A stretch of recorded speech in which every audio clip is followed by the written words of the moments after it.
Hey, good afternoon, everybody. It's Mike with smartoptiontrading.com. It is Friday, TGIF. We made it through this week, the 25th of February. This is our weekly recap. Hey, if you're interested in learning what we do here and how we made the calls we made this week, join us in our live trading room. $25 for the first 30 days, $100 a month thereafter. You're going to get all sorts of critical knowledge, option flow, trade ideas, alerts, real-time information that is very valuable that you can trade off of. So let's talk about the SPY this week. And first of all, we had a long weekend, right? Markets were closed on Monday. We had the initial invasion of Ukraine on Monday. We opened up on Tuesday. Okay.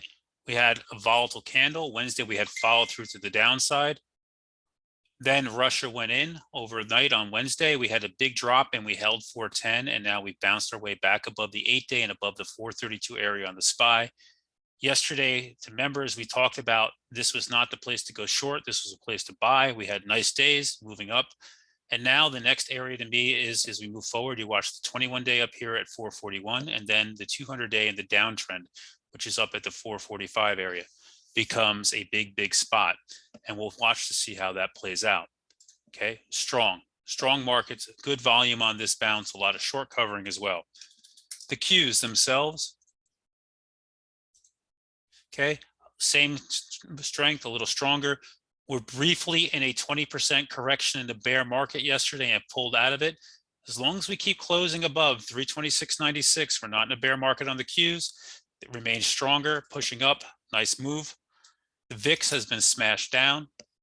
Okay, absolutely destroyed, well back inside the Bollinger Band yesterday.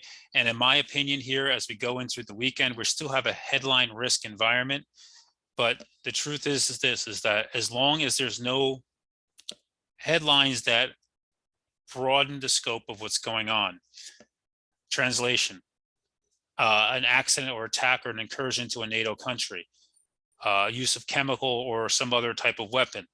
The only other thing I would say to watch out for this weekend is cyber attacks, because we already saw one on NVIDIA today. I think that the market is going to move on from this and move on now to refocusing on inflation and on the Fed, which is coming up. What could you have traded today? What could you have done this week? Well, you know, early this week was tough. Then you have huge bounces in names. Microsoft from 271 all the way back just shy of the 200-day at 297. Amazon had a big 2-day move back to the 21-day, still not back to the downtrend, huge move. AMD yesterday led, getting a day 2 here above the 21-day leading, right? Back up into this area today, and above here, the next area could be the 50-day.